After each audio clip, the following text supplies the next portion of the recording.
Bonjour et bienvenue dans ce nouveau numéro de Si on parlait sport. Aujourd'hui, c'est une émission un peu particulière car elle sera entièrement consacrée au Paris-Nice. La fameuse course cycliste fêtera cette année sa 83e édition et elle partira pour la 16e fois consécutive depuis les Yvelines. On vient d'avoir la confirmation lors de la conférence de presse qui vient tout juste de se terminer. C'est la ville du Perret en Yvelines qui va accueillir le départ 2025 le dimanche 9 mars et le lendemain, le peloton s'élancera depuis la commune de Montesson dans le nord des Yvelines. Événement exceptionnel, dispositif exceptionnel. Nous avons délocalisé notre plateau spécialement pour l'occasion ici à Versailles. Nous avons avec nous en plateau les maires des deux communes qui vont accueillir le départ du Paris-Nice. J'ai presque envie de dire les deux chanceux, Geoffroy Bax de Kitting, maire du Perret en Yvelines, et Nicole Bristol, maire de Montesson, et le président du département des Yvelines, Pierre Bédier. Bonjour. Alors, quelles sont vos premières réactions? On va peut-être commencer par vous, Nicole Bristol. D'abord, je voudrais dire un très très grand merci au département et au président pour, voilà, comme vous le dites, nous sommes chanceux. Je m'estime chanceuse, ma ville et ma commune est chanceuse de pouvoir accueillir cet événement grâce au département et à Pierre Bédier, notre président. Voilà. Pierre Bédier, votre réaction sur ces deux communes qui ont été sélectionnées? Donc la 28e, le Perret, la 29e, Montesson. C'est dire l'ancienneté de notre relation avec le Paris-Nice et la constance. On va renouveler la convention qui nous lie à Maurice Sport Organisation. On va la renouveler en février. C'est un moment important. Madame la maire de Montesson parle de chance. C'est aussi une chance pour les Yvelines, parce que c'est une façon de faire voir aux non-Yvelinois la beauté de notre département à travers la couverture médiatique remarquable. Et puis c'est une chance pour les Yvelinois qui, s'ils sont passionnés de sport et de vélo, vont pouvoir assister en direct à cette très belle épreuve. Et comment on fait pour les sélectionner, justement, ces communes? Alors il faut d'abord qu'elles soient à une distance convenable pour la deuxième étape. Le premier jour, c'est un peu différent, puisque le premier jour, c'est une boucle dans les Yvelines. La sélection après se fait selon les arrondissements, selon les périmètres. On essaye de faire que toutes les Yvelines reçoivent au fil du temps cette épreuve. Donc aujourd'hui, nous avons encore une lacune, je le confesse, le nord-ouest des Yvelines, parce qu'il est un peu éloigné du sud par lequel la première étape doit sortir pour aller vers Nice. C'est un peu éloigné. Donc le secteur de Bonnières n'a pas encore eu le plaisir d'avoir le Paris-Nice, mais nous y pensons. Je ne fais pas encore. Je ne fais pas encore d'annonce. Geoffroy Bax de Kitting, qu'est-ce que vous en pensez de ce départ du Paris-Nice? Vous allez lancer cette édition, cette 83e édition. Évidemment, mon sentiment, c'est un très très grand bonheur d'accueillir le Paris-Nice, un événement sportif incontournable, surtout dans un département qui a la passion du vélo, et particulièrement au Perret en Yvelines, puisque les habitants viennent s'y installer parce qu'on est au bord de la forêt, ils adorent aller se promener à vélo, aller faire de grandes sorties vélo. Finalement, c'est logique. C'est logique, ça aurait dû être depuis le début. Bon, maintenant, président de département s'est fait attendre. Et on a beaucoup de plaisir à la voir et ça va être un grand moment sportif et convivial avec les habitants. Alors, c'est le Benjamin du département. C'est le Benjamin, tout à fait. Au niveau du Perret en Yvelines, c'est aussi une petite commune, il faut le dire. Et normalement, la petite commune arrive le lundi et pas le dimanche. C'est une fierté aussi? Bien sûr que c'est une fierté. En plus, c'est une édition 100% le Perret en Yvelines sur cette journée-là, puisqu'on fait des boucles, on revient au Perret. On a eu de la chance parce que la ville avait la capacité d'accueillir une grande ligne droite, un champ de foire qui permet d'accueillir aussi l'événement. Donc on a eu cette chance-là d'être sélectionné pour être cette étape du Paris-Nice. Pierre Bédier, pourquoi le choix d'une petite commune le dimanche plutôt que le lundi cette année? Parce que c'était plus commode pour des raisons de tracé. Ça a été vu avec ASO, parce que nous faisons nos choix par rapport à nos critères, mais ASO a aussi ses propres critères qui sont des critères plus techniques, bien entendu. Donc c'est ce qui a permis ça. Ce qui est certain, c'est que parce que les Yvelines, ce sont des grandes villes et des villages, nous maintiendrons toujours ce système paritaire d'avoir une grande ville et une petite ville. Que ce soit le dimanche ou le lundi, a peu d'importance finalement, mais il faut que chaque strate de commune puisse se dire qu'elle accueillera un jour le Paris-Nice. Le lendemain, ce sera Montesson qui sera à l'honneur, une ville de 14 000 habitants. On va justement écouter la réaction des habitants. C'est super pour le village de Montesson. Les habitants vont pouvoir profiter de cet événement qui est quand même un événement culte dans le sport français. Ça va être un petit événement dans la commune. Et puis voilà. Ça c'est bien pour Montesson. Monsieur Prudhomme est un fameux organisateur de toutes ces courses. Nicole Bristol, une petite réaction suite à ce micro-trottoir réalisé à Montesson. Oui, les Montessonnais sont toujours au rendez-vous des beaux événements et ils sont déjà au rendez-vous et ils le seront dès le départ au mois de mars de ce Paris-Nice. À Montesson, c'est vraiment une grande attente et je dirais que c'est presque un cadeau de Noël là qu'on va leur annoncer aujourd'hui, puisque pour certains ne sont pas encore au courant et ça va être une très très grande fierté parce que c'est quand même un événement au niveau national, c'est un événement qui effectivement apporte de la lumière au département, à la commune, valorise notre département des Yvelines et notre ville, et puis aussi celle du Perret, mon compagnon de conseil départemental. Et donc pour moi c'est un très très grand bonheur. Voilà. Et vous nous l'avez dit, c'est un secteur de vélo également. Le Perret-en-Yvelines, on en parlait tout à l'heure, mais Montesson est aussi un secteur avec énormément d'amoureux de cyclisme. Du vélo. Depuis très longtemps, nous développons des pistes cyclables à Montesson. Alors, on a énormément de pistes cyclables. On a un club de BMX. On a vraiment des fous furieux du vélo à Montesson. À Montesson, de toute façon, le week-end, on circule en vélo. On abandonne sa voiture, j'exagère un peu, mais bon. C'est un peu ça, c'est un petit peu l'ambiance montessonnaise. Pierre Bédier, qu'est-ce que vous en pensez de ce choix de Montesson? Finalement, c'est assez logique. C'est totalement logique, pour les raisons que la mère, Nicole, et non pas Noël, on aurait pu croire qu'elle était la mère Noël, que Nicole a indiqué. Et je pense qu'on aura dans ce secteur des boucles de Seine de très très belles images. Parce que c'est vrai que c'est un secteur dans lequel le Paris-Nice n'était pas venu depuis un certain temps. Donc ça va être une belle édition parce que le Perret, c'est vrai que la proximité de la forêt de Rambouillet, il va y avoir aussi les 17 tournants dans la vallée de Chevreuse. Ça va pour les amateurs de vélo et les amateurs de beaux paysages qu'ils convergent vers leur téléviseur pour cette 83e édition, je crois, du Paris-Nice. Quel message on fait passer quand on organise le Paris-Nice sur son territoire? Connaît un beau département, un département où il fait bon vivre, un département attractif et un département où le vélo a toute sa place parce que c'est à la fois du sport, du loisir, de la commodité, de la simplicité, et c'est ça les Yvelines. Comment ça se prépare un événement comme celui-là, Geoffroy Bax-de-Kitting? Est-ce que tout est prêt là on est au mois de décembre, est-ce que tout est prêt pour accueillir la compétition au mois de mars, ou jusqu'au dernier moment il va falloir batailler, regarder les tracés, la sécurité, tout ça, jusqu'au dernier moment? On est plutôt sur la deuxième option parce que la confidentialité de l'événement fait qu'on ne peut pas l'annoncer à tous les acteurs du territoire. Donc on y travaille depuis quelques mois, à la fois avec ASO, à la fois avec les services de l'État, les services préfectoraux. Donc on a la mairie qui travaille. Maintenant, on a besoin d'aller fédérer, d'aller chercher les associations, les écoliers pour vraiment faire de cet événement un événement fédérateur. Et il y a souvent la veille aussi des événements qui sont organisés dans les communes. Est-ce que vous pouvez nous en dire un petit peu plus? Ça sera le cas puisque vous avez le grand départ départemental avec tous les amateurs de vélo qui peuvent faire la course la veille du départ officiel du Paris-Nice. Donc il y aura ce grand départ au Perret-en-Yvelines. Avec le maire dans le peloton. Voilà, exactement, pour tirer, pour donner le départ. Et puis après, il y aura toutes les animations qu'on est en train de préparer avec l'ensemble de la municipalité. Nicole Bristol, comment vous préparez cet événement, vous, du côté de votre commune, de Montesson? Un peu à l'identique de la ville du Perret, c'est-à-dire que ça fait quelques mois que nous sommes au courant. Nos équipes sont aussi très très excitées à cette idée.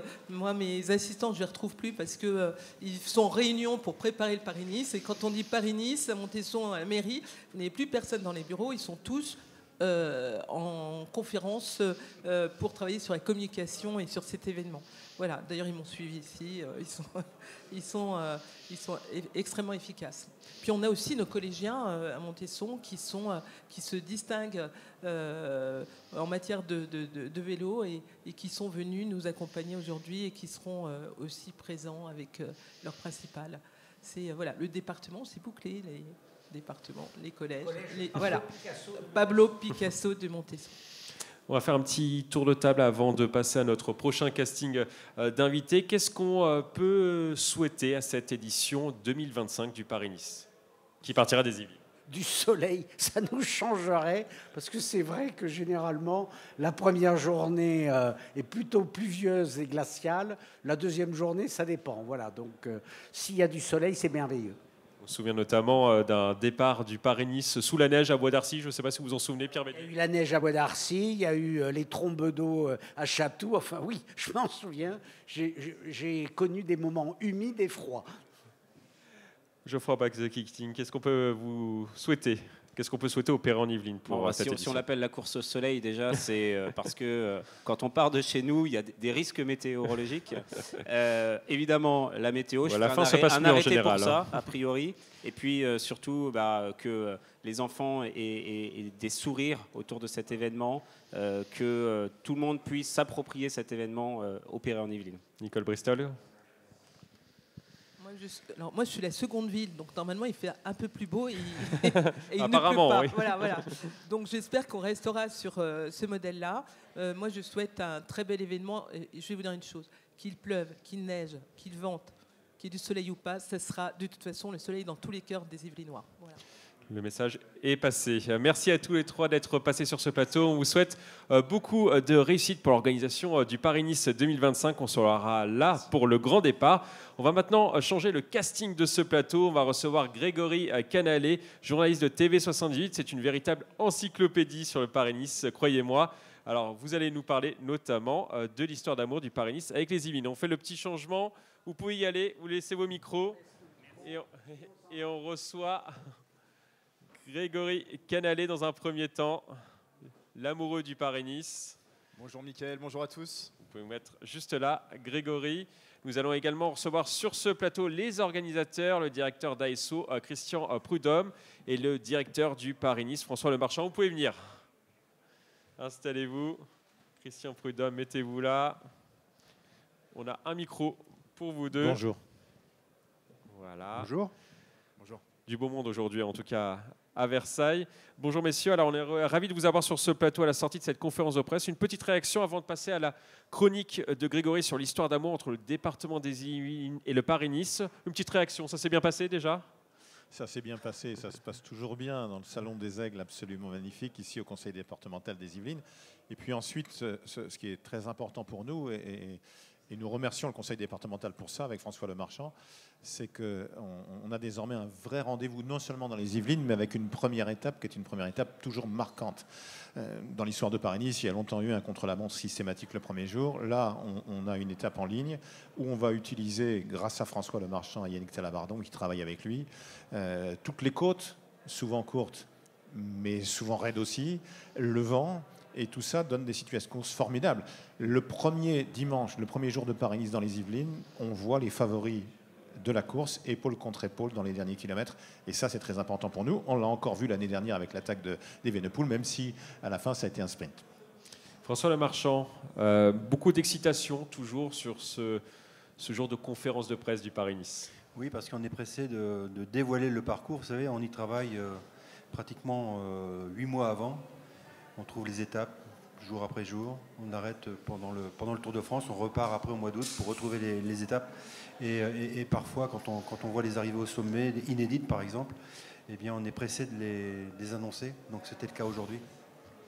Alors on va maintenant passer à votre chronique Grégory. En 2025, les Yvelines et le Paris-Nice seront une nouvelle fois réunis. Oui, la Love Story se poursuit, celle initiée en 2010 entre la course au soleil et la collectivité.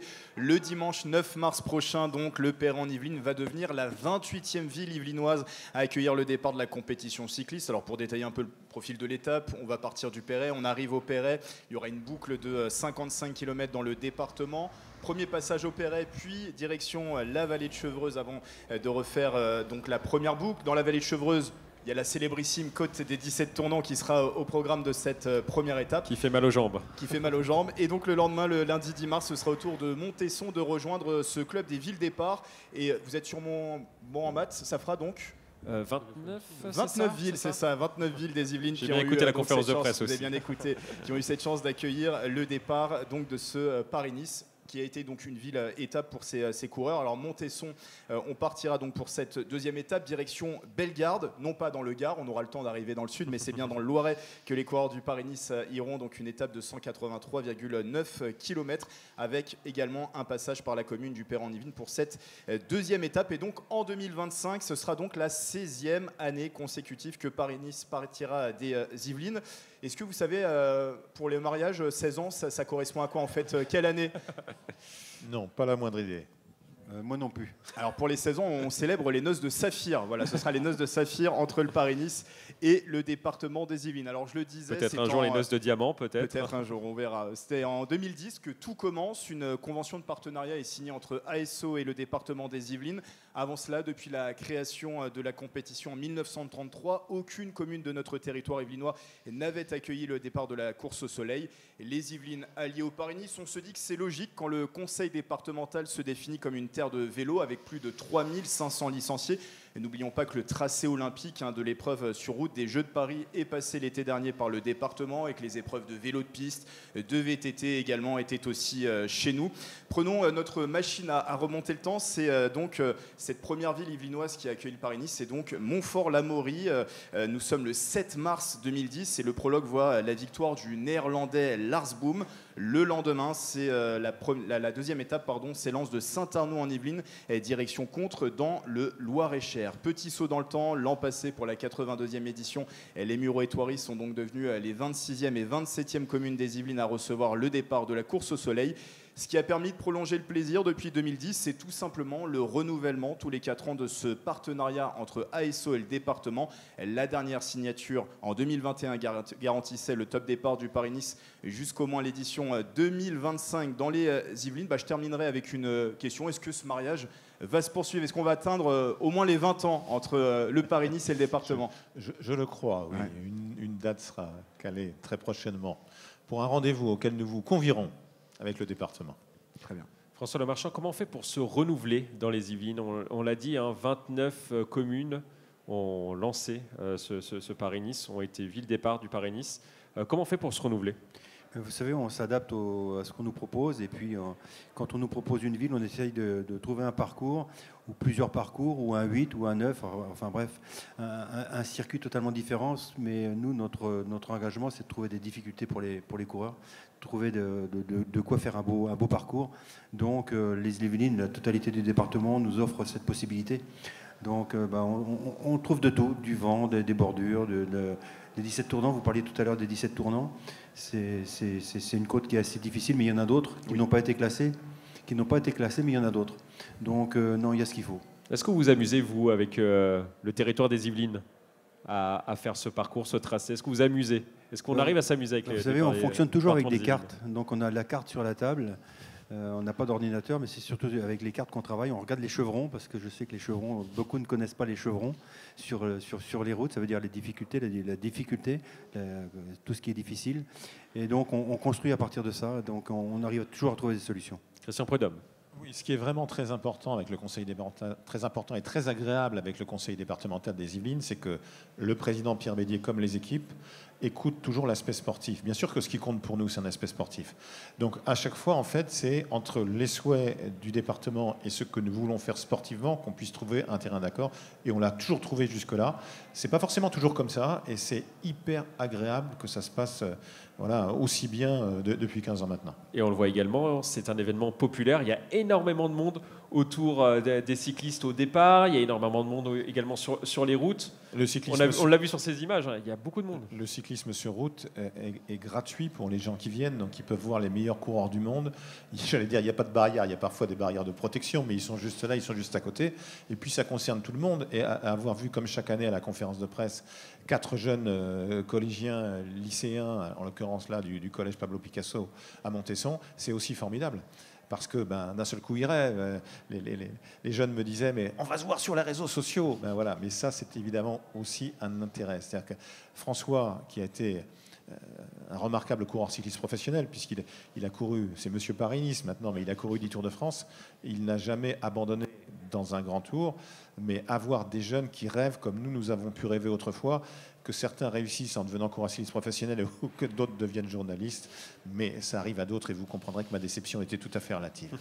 François Lemarchand, vous le dites régulièrement, c'est un peu comme si Kylian Mbappé venait dans un petit village des Yvelines, en quelque sorte. C'est la force du cyclisme, hein, même le Tour de France, bien évidemment, on va partout. Vous savez, quand on fait des reconnaissances, parfois les gens se disent, mais qui sont ces deux personnes dans la voiture qui regardent, qui prennent des notes, et finalement, on ne leur dit pas le travail que l'on fait, mais quand on les retrouve 3 mois, 4 mois après sur le bord de la route, on se dit, voilà, c'est pour ces raisons-là qu'on était là.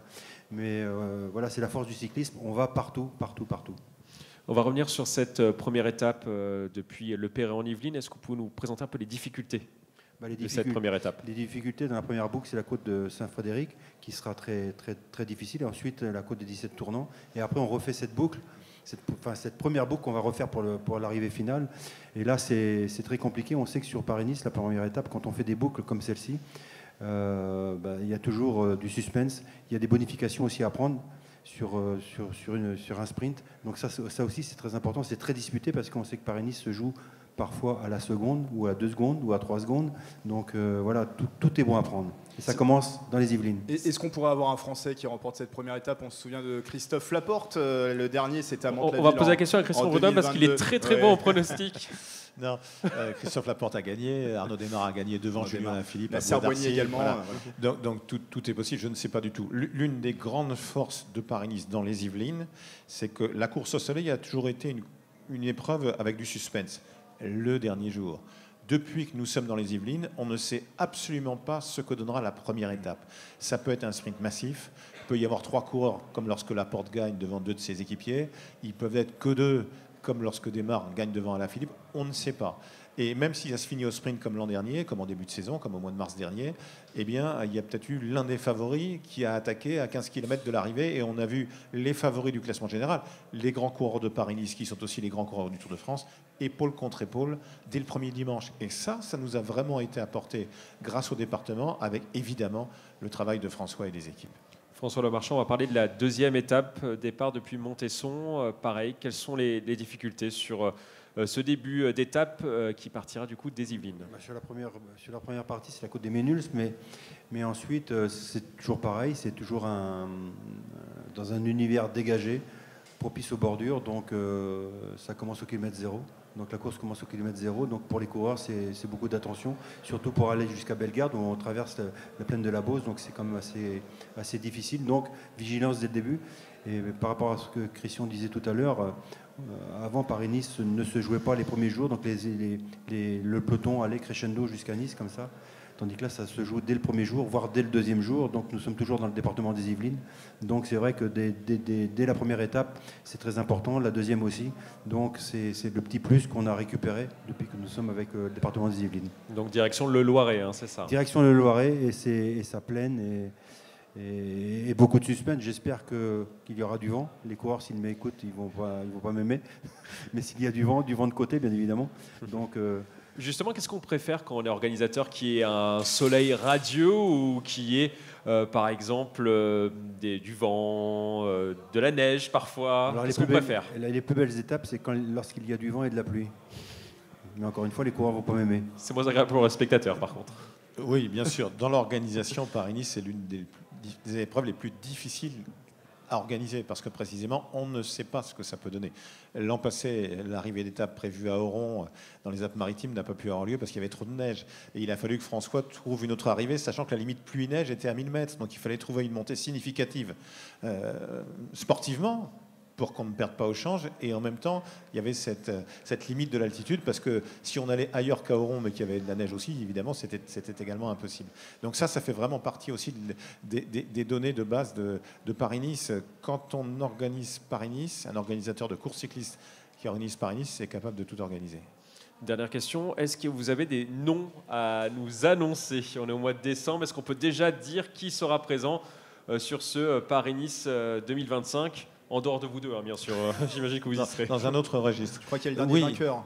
Bien évidemment. Alors, le tenant du titre, l'Américain Matthew Jorgensen, le plus niçois des Américains, puisqu'en fait, il habite sur le port de Nice, donc à quelques hectomètres seulement de la ligne d'arrivée finale. Mais il y aura aussi son leader. Le paradoxe, c'est que le tenant du titre ne sera pas le leader de son équipe, puisque Jonas Vingegaard, le Danois, double vainqueur du Tour de France, qui était 3e de Paris-Nice en 2023, sera là au départ avec donc une très forte équipe Visma Lease the Bike, qui a souvent été d'ailleurs très très puissante sur les routes de Paris-Nice.